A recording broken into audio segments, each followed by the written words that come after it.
더마카와 함께 시선 집중의 문을 열겠습니다. 어서 오세요. 네, 안녕하세요. 더마카입니다. 대통령 선거일인 오늘도 삐딱선 정시 입각해서 주요 뉴스 챙겨드리겠습니다. 서보한님, 비가 내리고 투표 행렬은 이어지는데 오늘은 새로운 나라 시작하는 날입니다. 여러분 투표하세요 라고 올려주셨어요. 네. 그리고 이순탁님, 캐나다 캘거리에서 이륙 한국으로 가는 중입니다. 도착하면 새로운 세상을 기대합니다. 도착하면 언제쯤 되시는 걸까? 오늘이 되나요? 내일이 되나요? 오늘 내일 그 사이? 네. 투표는 하셨나 모르겠네, 이순탁님. 그리고 화영파님, 오늘은 침대에서 시선 집중을 만납니다. 촌철님들 투표하세요. 참고로 저는 투표하고 침대에서 제이비를 만납니다. 편하시겠습니다. 라고 그것이 올려주셨어요. 즐기시기 바랍니다. 네, 그리고 8174님, 오늘은 6시에 일어나서 생애 첫 투표권을 가진 고3 아들과 투표를 했습니다. 마냥 어리다고 생각하던 아들이 투표라니 그것도 대선 투표를 함께 하다니 감회가 새롭네요. 아드님의 첫 투표가 대선 투표였거든요. 의미가 남다를 것 같습니다. 그죠? 그죠. 그리고 배시시 남매님, 출근 중입니다. 오전엔 근무하고 오후엔 참관인 자격으로 투표소로 갑니다. 매의 눈으로 감시하겠습니다. 오, 참관인. 오호. 이야, 고생하세요. 네. 네, 근데 어떤 직업이시지? 오전엔 근무하고 오후엔 참관인 자격으로 투표소. 그러니까요. 하루가 너무 꽉 차신데요? 보람차게 보내시네. 네, 아무튼 오늘 모두 투표하셔야 되는 거 아시죠? 지금 이 시각 오전 7시 현재 투표율은 2.4%로 집계가 됐습니다. 지난 대선보다 0.3%포인트 높은 수치인데요. 지금 현재 대구가 가장 높은 투표율을 보이고 있다고 하네요. 사전 투표율은 낮았었죠? 네. 네, 최종 투표율이 80%를 넘을 거냐? 요게 또 관심사던데 여러분들의 행동에 달려 있는 거 아니겠습니까? 네. 많이 투표해 주시고요. 제이비도 오늘 투표하는데 오늘 투표 몇 시까지 한다고요, 제이비? 8시까지입니다. 네. 보궐선거는 8시까지입니다. 저녁 참고하시기 8시까지. 네. 그리고 중요한 거, 내 투표소가 어딘지 꼭 확인하셔야 합니다. 윤영기 님이 투표소 확인하고 가세요. 25명 중에 2명이나 잘못 오셔서. 본투표소로 가셨습니다. 라고 지금 올려주셨는데 본인의 투표소가 어딘지 꼭 확인하셔야 되고요. 그리고 지금 이 시각 가장 아름다운 손은 투표하는 손 아니겠습니까? 지금 여러분은 어떤 미래를 선택을 하시는 건지 투표하는 손 그리고 지금 여러분의 모습을 공유해 주시면 좋겠습니다. 짧은 문자 50원, 긴 문자 100원의 정보 이용료가 부과되는 문자 메시지 샵 8001 열려 있고요. 스마트 라디오 미니 게시판 무료로 사용하실 수 있고 유튜브 실시간 댓글도 무료로 사용하실 수 있습니다. 투표 인증샷 그리고 투표 인증글 보내주시면 추첨을 통해서 시원한 모닝커피 쿠폰 보내드리겠습니다. 자, 시작을 해볼까요? 네, 오늘 주목할 첫 번째 뉴스 어떤 건가요? 오늘이 6월 3일입니다. 12산 비상계엄 선포로부터 정확히 6개월 만에 치러지는 대통령 선거입니다. 이 상황까지 끌고 온 힘은 누가 뭐라고 해도 바로 우리 주권자 국민들의 민주 역량이라고 생각을 합니다. 그 민주 역량으로 마침표를 찍어야 되는 거 아니겠습니까? 새 시대의 문을 열어야 됩니다. 그러려면 어떻게 된다? 꼭 투표하셔라. 이런 말씀을 다시 한번 드리겠고요. 오늘이 지나면 제21대 대통령이 탄생합니다. 그러면 그 임기가 어떻게 되느냐? 이거부터 좀 따져봐야 될 것 같은데요. 공직선거법상 대통령 임기는 전임 대통령 임기 만료일 다음 날 0시에 개시가 됩니다. 하지만 이건 정상적으로 임기를 마쳤을 때의 이야기이고 권위로 인한 선거에 의한 대통령 임기는 당선이 결정된 때로부터 개시된다 이렇게 규정이 되어 있습니다. 즉 개표 마감 뒤에 선거관리위원회 전체위원회가 열리고 여기서 대통령 당선인 결정안을 의결을 하는데 바로 그 의결 땅땅땅 이게 두드려지는 순간부터 대통령의 임기가 개시된다. 이런 이야기가 되는 거겠습니다. 그러면 취임식은 언제 열리게 될까요? 잠정적으로 내일 오전 11시에 국회에서 취임식을 여는 것으로 지금 잡혀 있습니다. 문재인 전 대통령이 선거 다음 날인 2017년 5월 10일 국회 로텐더홀에서 350여 명의 주요 인사가 참석한 가운데 취임식을 진행한 전례에 따른 것이라고 하는데요. 자, 취임식이 있으면 가장 먼저 뭐를 하게 되는 겁니까? 취임 선서를 하게 됩니다. 대한민국 헌법 제69조에 대통령 선서 내용이 규정이 되어 있습니다. 여기에 어떻게 되어 있느냐? 나는 헌법을 준수하고 국가를 보위하며 이렇게 시작을 합니다. 이번 대통령 선거가 왜 치러지는 겁니까? 헌법을 준수한다고 5천만 국민 앞에서 선서하고 약속했던 대통령이 그걸 지키지 못했기 때문입니다. 따라서 내일 누군가가 대통령에 대해서 취임 선서를 하게 될 텐데 아마 그 역대 대통령 취임식에서는 그렇게 큰 의미를 부여하지 않았을 수도 있는 대통령 선서에 대해서 수많은 국민들이 아마 의미를 부여할 것이다. 이런 말씀을 먼저 드리겠고요.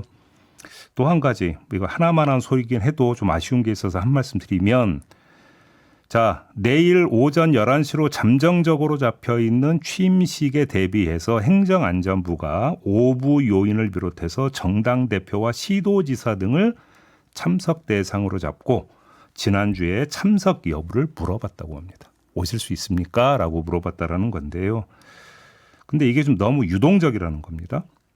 개표가 언제 완전히 끝나는지, 그래서 선관위의 당선인 결정이 언제 이루어지는지에 따라서 취임식 시간이 달라질 수 있는 것 아니겠습니까? 그래서 지금 잠정적으로 내일 오전 11시로 잡혀 있다. 잠정적이라는 점을 좀 전해드린 건데요. 여기에다가 하나가 더 있습니다. 자, 취임식이 열리면 누구를 초청할 것인가는 행안부가 일방적으로 결정할 사안이 아니죠.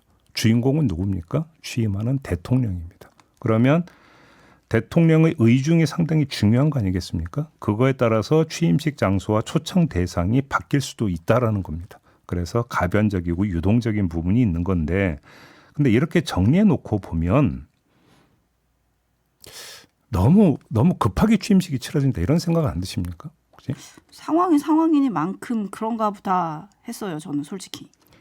그러니까 이건 이제 그 보궐선거니까 보궐선거로 그러니까 당선되는 대통령 같은 경우는 어떻게 됩니까? 인수위도 없이 바로 대통령 임기를 시작을 합니다. 그거는 그럴 수밖에 없습니다. 왜냐하면 권위 상황이 발생했다라고 하는 것은 국가 전체적 입장에서 볼 때는 엄중한 비상 상황입니다. 그다음에 대행 체제가 되는 것 아니겠습니까? 따라서 그거는 하루라도 빨리 끝나는 게 맞습니다.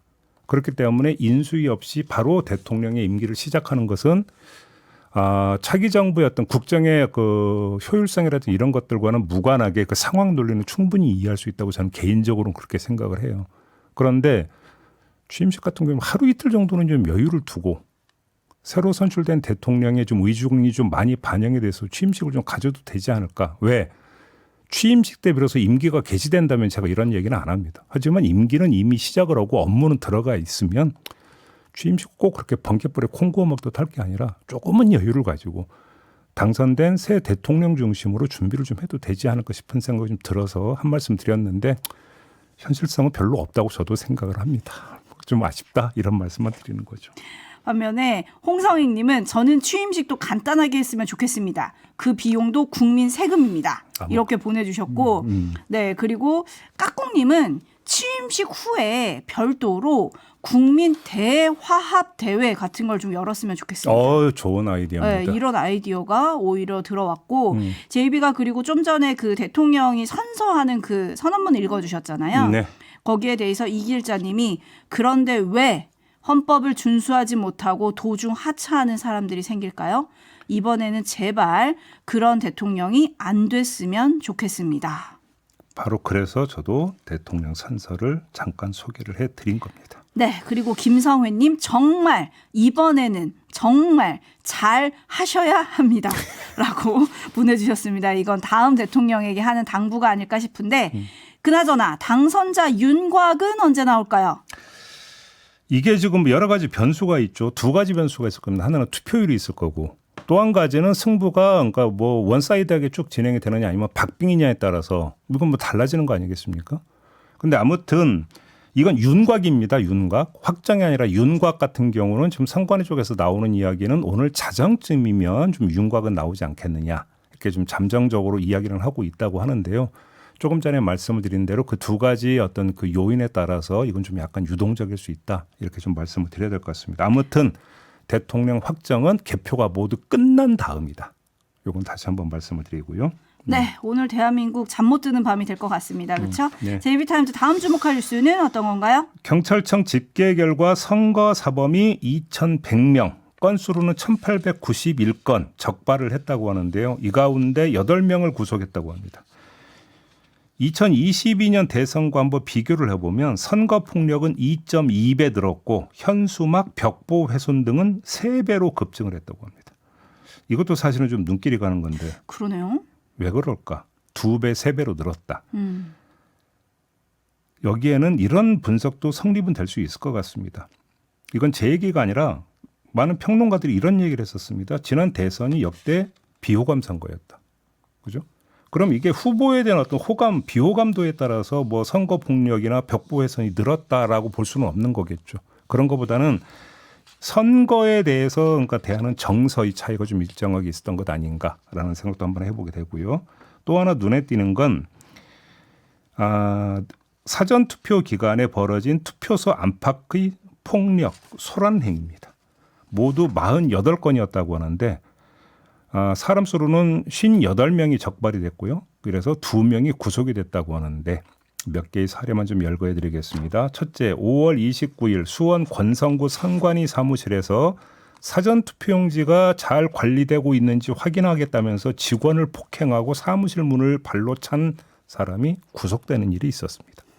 두 번째, 같은 날입니다. 5월 29일 충북 제천시 중앙동 행정복지센터 사전투표소 앞에서 60대 여성이 특정 후보를 찍으라면서 일면식도 없는 80대 여성의 손목을 잡아당겼다가 선거법 위반 혐의로 입건돼서 조사를 받고 있는 중이다라는 소식도 함께 있습니다. 아니 왜 아무 상관없는 분을 끌고 가서 아무개 찍으라고 이렇게 이야기를 합니까? 가족한테 이래도 안 되는 건데. 그렇지 않습니까? 그러니까요.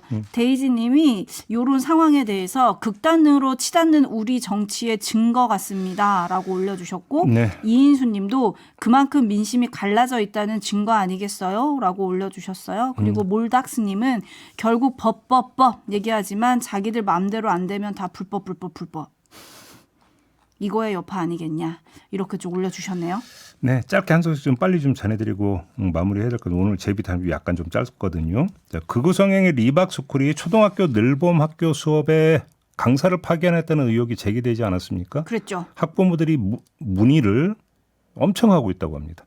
하지만 답변은 느릿느릿하다고 하는데요. 교육부는 어제 리박스쿨이 늘봄 학교에 보낸 강사가 있는 특정 학교 딱 한 곳에만 연락을 취했다고 합니다. 10곳이라고 하지 않았습니까? 그러니까 지금까지 제기된 그 의혹이 제기된 학교가 10곳인데 9개 학교에는 관련 사실을 알리지 않았다라는 겁니다. 어제 수업이 있는 학교 딱 이 한 곳에만 우선적으로 알렸고 앞으로 순차적으로 학교에 통지할 계획이다. 이게 교육부의 설명이라고 하는데 이럴 이유가 뭐가 있습니까? 그냥 다 알려도 되는 거 아닙니까? 파악이 안 되는 거예요? 왜 그러는 거예요? 그러니까요. 이러다 보니까 어떻게 됩니까? 교육청으로도 막 문의가 쇄도를 할 거 아닙니까? 그러니까 교육청도 별도로 알아보느라고 부산을 떨고 있다는 건데 왜 이렇게 해야 되는 거죠? 교육부가 교육청에 알리고 교육청이 해당 학교에 알려서 사실인지 확인해 봐라. 그러면 심플하게 끝날 일이지 않습니까? 왜 이렇게 하는 겁니까? 이해가 되십니까? 이해가 안 되죠. 안 되는 거잖아요. 이러니까 어떻게 되는 거니까 학부모들은 또 시간 여기에 투입하고 노력 투입하고 이렇게 되는 거 아니겠습니까? 교육부 좀 더 발빠르게 움직일 필요가 있다. 이 말씀까지 드리면서 네, 이거는 금방 파악이 될 것 같은데 좀 그럼요. 서두르시면 좋겠네요. 그러니까요.